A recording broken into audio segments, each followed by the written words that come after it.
Hi, I'm Nikko Hurtado, and I'm at Black Anchor Collective in Hesperia, California. And this is my new Dia de los Muertos tattoo DVD. I'm actually putting this Dia de los Muertos tattoo DVD in order to, I had been doing a lot of the Day of the Dead tattoos lately, so I figured, you know, it was something that maybe people wanted to see, and I've seen a lot of them done lately, a lot of the tattoos, so I thought maybe I'd put my own input out there and have people kind of see how I do them. I'm actually covering the concept and design of like the makeup on the face and how I come about it, and like reference that I look at as far as like a skull and stuff like that. I'm covering a different palette than I've been using but don't normally use in my color portrait stuff. So this is more of like a painter's palette, and you know, just trying to keep light source colors in light and shadows in shadow, and kind of using them together. So hopefully this creates a more 3D tattoo for you, and also covering value, shape, and the filigree, and just giving a different inside look at doing them, you know, a different angle of it if you're not thinking of it like that. So hopefully this helps you out.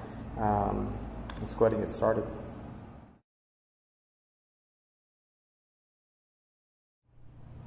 So I'm going to go ahead and get started talking to my brother right here about which picture we're going to choose. Just looking on the computer and going through them and making sure you're choosing the right one for the place on the body. You know, different spots in the body, different pictures work. So just really trying to think about the way it's going to look. We're going to have to mirror image this picture because it was taken the opposite way. Sometimes pictures look funny like that, but this one actually looks pretty good. It doesn't look off. So this is the picture we chose. Go ahead and cut it up and get it ready. Placement, make sure it's not too big. Just put it on there and make sure it really fits and looks well. You know, he actually has another piece on the opposite side of that leg that, you know, me and Sean Barber did. So here's a skull, and when I'm doing the Day of the Dead stuff, I really trying to think about like the sockets and the way it rolls around, you know, like the makeup, and also about the nose, you know, just the way the cavity looks and kind of the shape of it, so that way it's not too big or not too small when you draw it on the face, because it has to be the right shapes, you know. I always notice that if it's too square around the eyes, like the actual like makeup on the faces, it ends up looking really funny. So you really just want to kind of see how that top of that, you know, forehead right inside of the socket kind of drops down and goes up towards the center.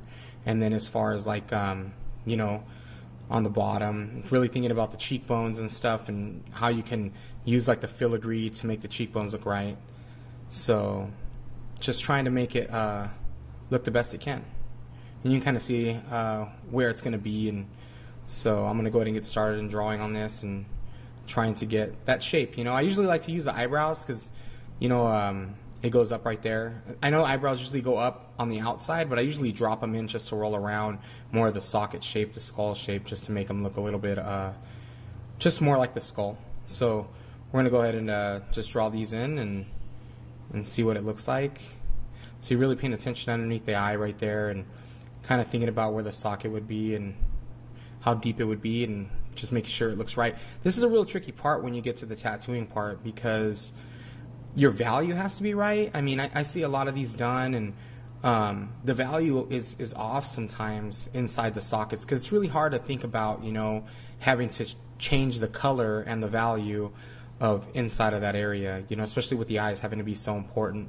So I use this picture just because it's so dramatic to where you can see the light source hitting really well. So all you really need to do is just go, you know, maybe five shades darker, and then just make sure you put your white highlights right. So yeah, just really sketching it in there, taking your time, you know. My brother wanted one of these, you know, spider webs on the forehead, so just making sure I'm finding the center of the face, you know. I think I draw it in right now. It takes me a second to realize it, I think, to draw it in. But right here, like I'm saying, paying attention to the cheekbone. So I'm going to go ahead and start drawing these cheekbones in and drawing like